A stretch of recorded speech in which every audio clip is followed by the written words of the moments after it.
अखिलेश यादव ने कहा है कि ये सिर्फ कहना कि वीआईपी की वजह से दुर्घटना हुई है, ये दुर्भाग्यपूर्ण है। सरकार खुद कार्ड बांट रही थी, जबकि कभी भी कार्ड नहीं दिया जाता। जिनकी जान गई है उन्हें कार्ड नहीं मिला था। वे धार्मिक भावना से आए थे, वे किसी सरकार की वजह से कुंभ से नहीं जुड़े थे। सरकार की जिम्मेदारी है, बीजेपी इससे इनकार नहीं कर सकती।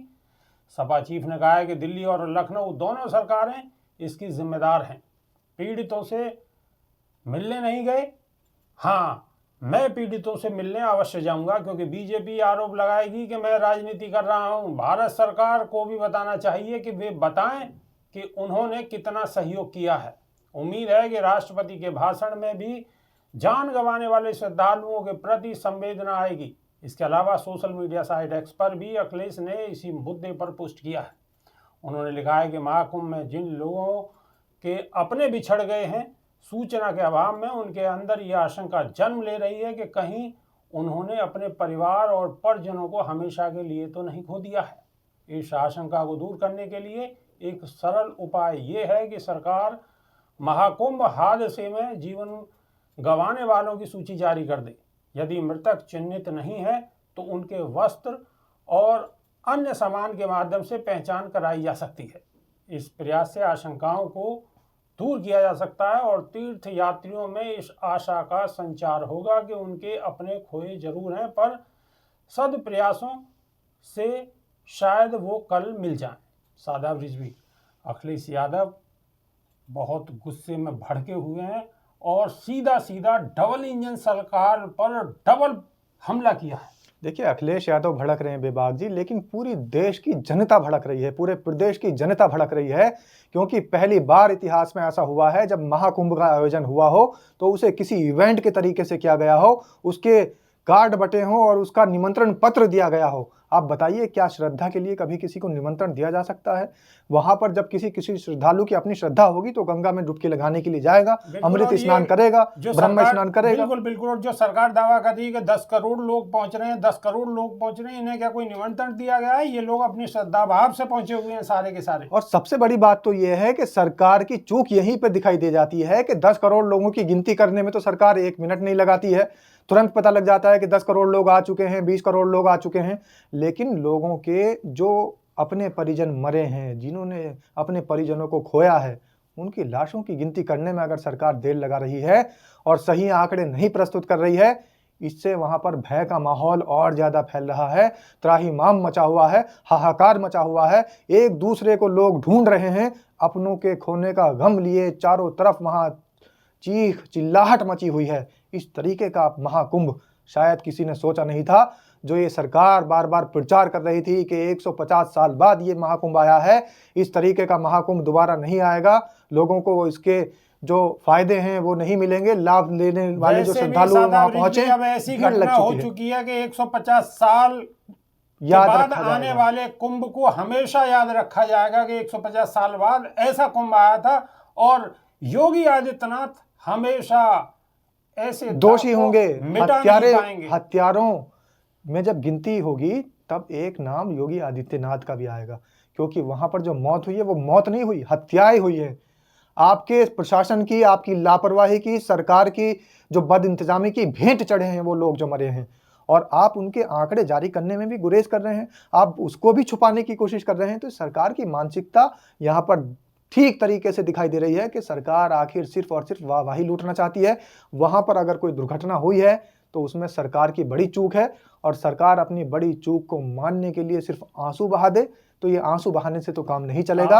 अखिलेश यादव निशाना साध रहे हैं, जनता निशाना साध रही है। यहाँ तक कि एक न्यूज एजेंसी है राइटर्स, उसने कहा वहां पर यहाँ 39 लाशें पड़ी हुई हैं। ग्राउंड रिपोर्ट उसने दिखाई है, वहां दिखाया है कि 39 लाशें तो यहाँ मौजूद हैं, तो फिर सरकार कहाँ 20-30? उसके बावजूद भी दोबारा एक घटना हो जाती है, और वहां दोबारा जो दूसरी घटना हुई है उसमें भी दर्जनों लोगों के मरने की खबर आ रही है। सरकार 6-7 लोगों को बता रही है, लेकिन दर्जनों लोग वहां पर इस दूसरी घटना में भी मर चुके हैं। लेकिन उसको भी लीपापोती की कोशिश की जा रही है सरकार और द्वारा। शर्मिंदगी की बात तो, शर्मिंदगी की सारी हदें तो जब पार हो जाती है जब इनके मंत्री और इनके नेता ये कहते हैं कि छोटी सी घटनाएं हैं, होती रहती हैं, छोटी मोटी घटनाएं होती रहती हैं, यानी कि इतनी बड़ी घटना होने के बाद भी इनके मंत्रियों के दिमाग में सिर्फ यही बात है कि ये छोटी मोटी घटना है। इनके मंत्री जी के परिवार के लोगों को कुंभ में ले जाकर मार देना चाहिए और उसके बाद इनसे पूछना चाहिए कि ये घटना बड़ी लगी या छोटी लगी।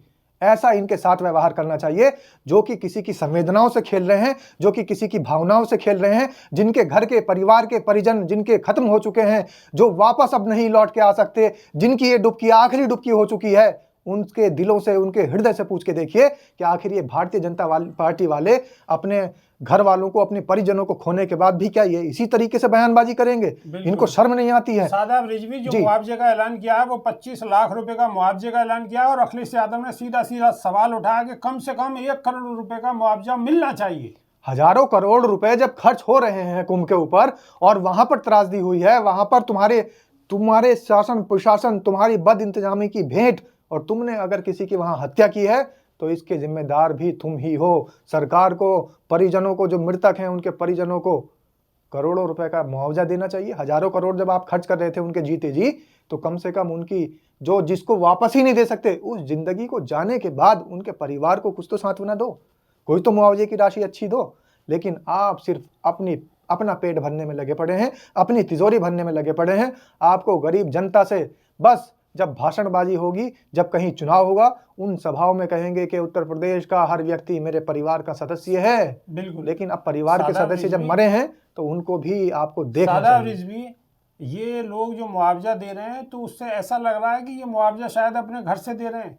ना तो ये अपने घर से मुआवजा दे रहे हैं, ना ही अपने घर से इन्होंने महाकुंभ का इतना बड़ा जो इवेंट और इन्होंने जो राजनीतिक प्रचार किया है, अपनी पार्टी का जो प्रचार किया है, अपना जो प्रचार किया है, ये भी अपने पास से नहीं किया। ये भी आपकी, मेरी और आम जनता की खून पसीने से सींची हुई गाढ़ी कमाई से किया हुआ है। जब जनता अपना पेट काट कर टैक्स भरती है और सरकार को देती है तो सरकार उसी पैसों को खर्च कर रही है। सरकार का अपना कुछ नहीं है। अब ये खुद कहते हैं कि मेरा अपना कुछ नहीं है, मेरा तो अपना परिवार भी नहीं है। जब इनका परिवार भी खुद का नहीं है, अपना खुद का कुछ भी नहीं है, तो ये पैसा भी तो इनका तो नहीं है। ये पैसा भी जनता का पैसा है, और जनता का पैसा अगर जनता में लगा रहे हैं तो वाहवाही क्यों लूट रहे हैं? ये कौन सा नया काम कर रहे हैं? और वो भी सही तरीके से नहीं हो पा रहा है। आपको मैं बता दूं, महामंडलेश्वर महंत प्रबोधानंद गिरी महाराज ने ये सवाल उठाया है। कल तक उनके सुर जो थे वो सरकार के पक्ष में रहते थे, लेकिन इस त्रासदी के बाद, इस त्राहिमाम के बाद उन्होंने भी कहा है कि एक मंत्री समाजवादी पार्टी का मुसलमान मंत्री आजम खां, जब उसके पास जिम्मेदारी थी तो उसने बिना किसी घटना के ही तमाम संतों के पास जाकर हाथ जोड़कर माफ़ी मांगी थी और ये कहा था कि अगर कोई गलती कोताही हो जाए तो मुझे माफ़ करना, मैंने आपका जिम्मा ले रखा है, आपकी सुरक्षा व्यवस्था का जिम्मा ले रखा है। पहले ही माफ़ी मांगते घूम रहे थे आजम खां। ये मैं नहीं कह रहा हूँ, ये महामंडलेश्वर महंत प्रबोधानंद गिरी महाराज कह रहे हैं। और उन्होंने ये भी कहा कि डूब मरना चाहिए योगी आदित्यनाथ जैसे मुख्यमंत्री को और इस्तीफा दे देना चाहिए। इस्तीफे की मांग कर दी उन्होंने। और ये भी कहा है कि अगर जरा भी नैतिकता बची है मुख्यमंत्री योगी आदित्यनाथ में, और ये तो योगी हैं, और जब योगी होकर योगियों की सुरक्षा नहीं कर पाए तो वैसे ही इनको तो इस्तीफा दे देना चाहिए था। इतनी देर क्यों लग रही है? इतनी देर सिर्फ इसीलिए लग रही है क्योंकि इनकी मानसिकता और इनके दिल में, इनके दिमाग में स्वार्थ भरा हुआ है, और स्वार्थी व्यक्ति कभी योगी हो नहीं सकता, मुख्यमंत्री भले ही हो जाए। मुख्यमंत्री भले ही हो जाए, योगी हो नहीं सकता। मेरी दर्शकों से दरख्वास्त है कि कमेंट के माध्यम से बताएं कि योगी को इस्तीफा देना चाहिए या नहीं देना चाहिए, और 1 करोड़ का मुआवजा उन्हें मिलना चाहिए या नहीं मिलना चाहिए। तो अभी के लिए सिर्फ इतना ही। नई वीडियो में फिर रूबरू होंगे। बहुत बहुत शुक्रिया। नमस्कार। धन्यवाद।